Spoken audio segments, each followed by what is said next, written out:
Imagine a silent world.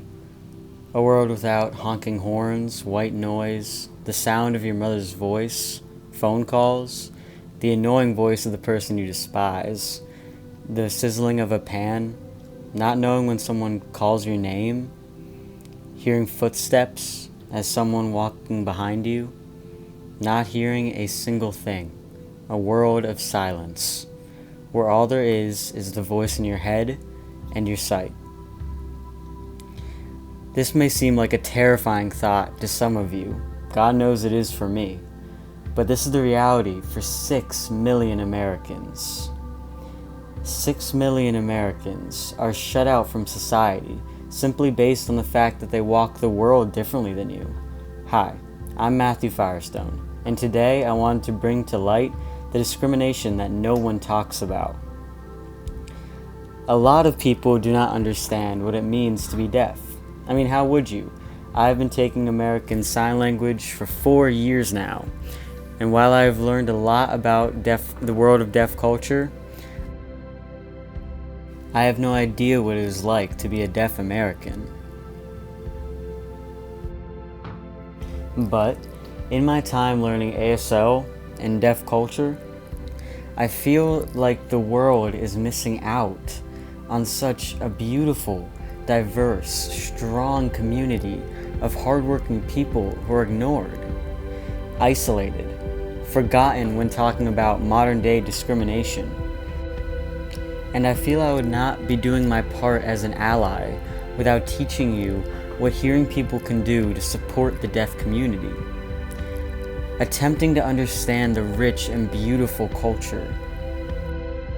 Taking a look back in time, all the way up to current day discrimination against the deaf community.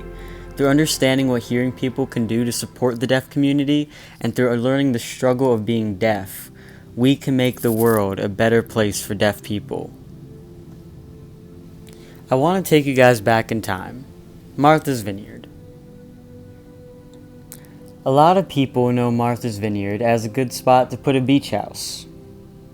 However, looking back at the roots of this island, show the world where deaf and hearing community were not separate communities. In the book, Everyone Here Spoke Sign Language by Nora Ellen Gross, describes a place where having a friend who is deaf was equivalent to having a friend with different hair color than you. And in fact, everyone knew sign language fluently. It was even more commonly used as a first language than English. There was no separation or division, just a small island filled with people who did not see deafness as a disability or even different, but just normal. It all began with 3 families of Puritans sailing to the island. These families happened to carry the same gene that causes deafness. So when they began the community, the offsprings carried the gene, resulting in a large amount of the population being born deaf. They stayed secluded from the rest of the colonies, keeping their own little deaf utopia intact. That is until a couple generations passed and the utopia was dispersed. However, looking back at the vineyard shows a world that hearing and deaf people can coexist, and disability does not have to be treated differently, let alone discriminated against. This is proof that it is possible to live in a world where there are no double standards, discrimination, or difference when talking about the deaf community, and I think the current day could learn a lot from the vineyard. So tell me how our society went from a place like Martha's Vineyard to locking deaf people up in asylums, isolating them from the rest of the world, and seeing them as less than. How did we go from a deaf utopia to deaf children being beaten and chained by their arms in order to prevent them from speaking their own language? Deaf children and adults are thrown into asylums, locked away forever from the rest of the world, not being able to speak, communicate, or even know why they're being punished. Historically in America, deaf people were forcibly sterilized to prevent them from having children. Oralists, people who want to force deaf people to use spoken language, plagued society by terrorizing the deaf community. Even Alexander Graham Bell,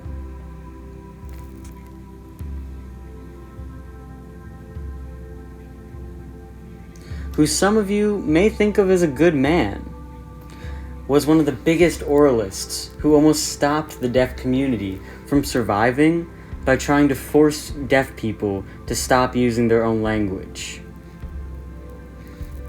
Yes, the inventor of the telephone saw deaf people as weakening society and a horrid disease that needed to be exterminated. Deaf people were denied the right to work, denied an education, and even today, deaf people, for example, Diane Williams, are arrested every day without being read their rights or given an interpreter. Deaf people are even put in prison without being allowed an interpreter or even a pen and paper. Lawyers turn down deaf cases because they don't feel like getting an interpreter. Deaf people are hospitalized with no access to an interpreter either. Imagine being on your deathbed. Doctors are running around you, sticking needles in you, and you have no idea why and no way of communicating with them. Deaf babies are referred to as cursed or broken. Today, deaf boys are 3 times more likely to be sexually assaulted than hearing people.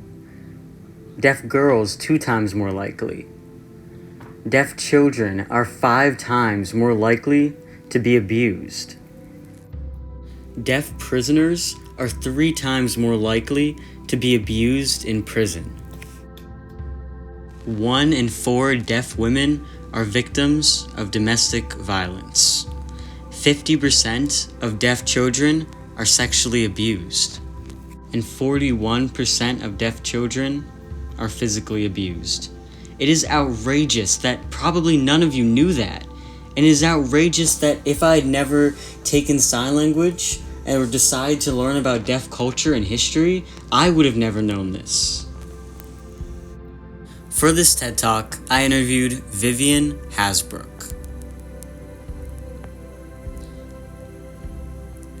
an American Sign Language teacher who spent her whole life immersed in the deaf community. In my interview with her, she told me about the personal discrimination she and the people around her has gone through. She told me about her friend who worked in a hospital as an interpreter, and her friend saw awful discrimination of deaf people. Her friend walked into the deaf patient's room, and to see his hands and legs tied down. He was shaking the gurney, shaking and shaking and shaking in an attempt to communicate, but the doctors would not untie him because they thought the boy was a psych case. The doctors thought this because he was not responding when they would talk to him. A lot of her friends have been handcuffed and arrested for not being able to hear the police officer's commands.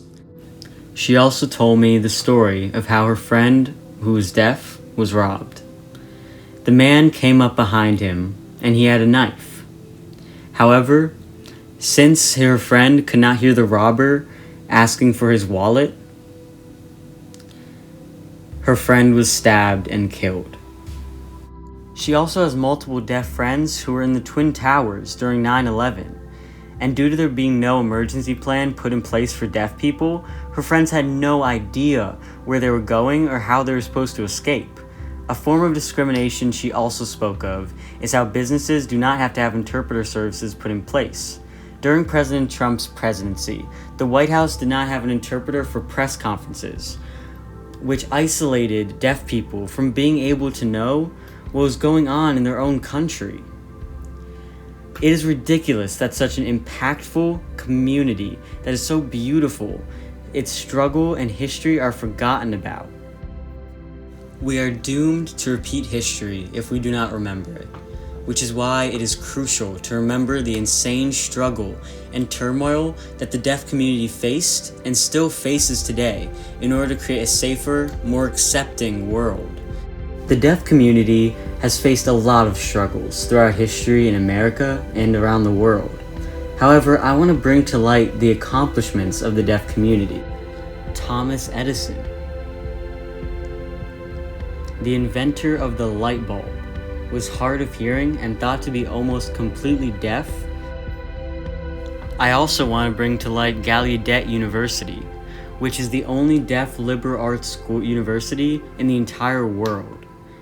Deaf people have been such an important part of our society and the world, and their accomplishments deserve to be recognized.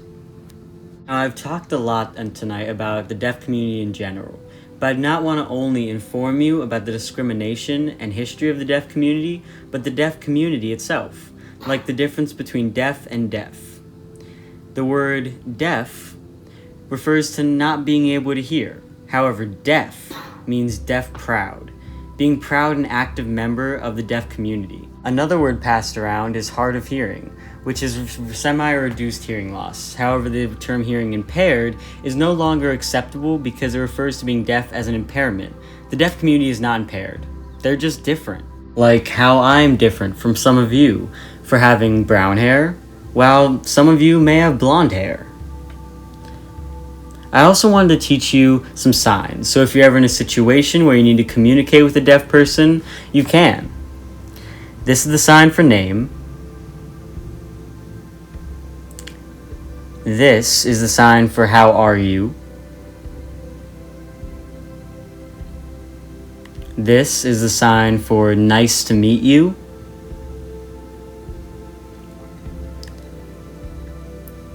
This is the sign for yes. This is a sign for no.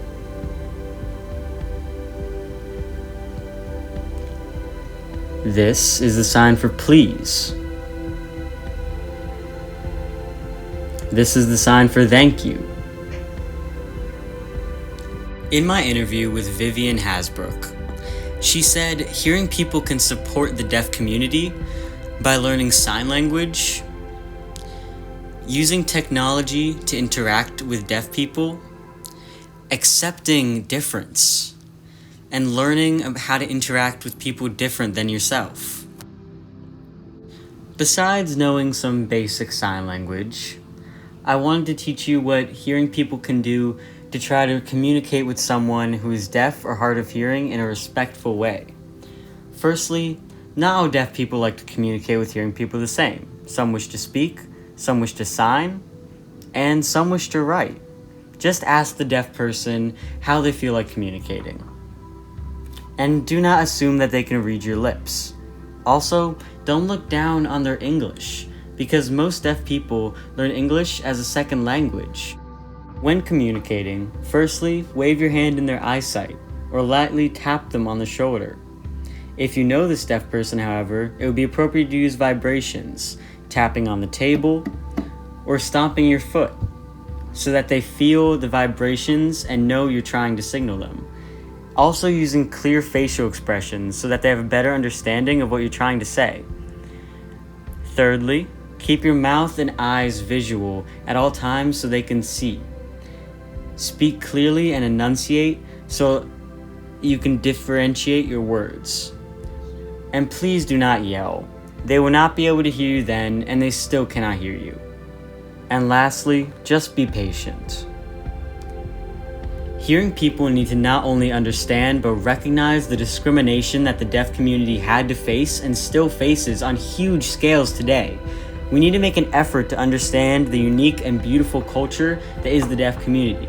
They go through so much every single day, and it breaks my heart that their struggle is forgotten about.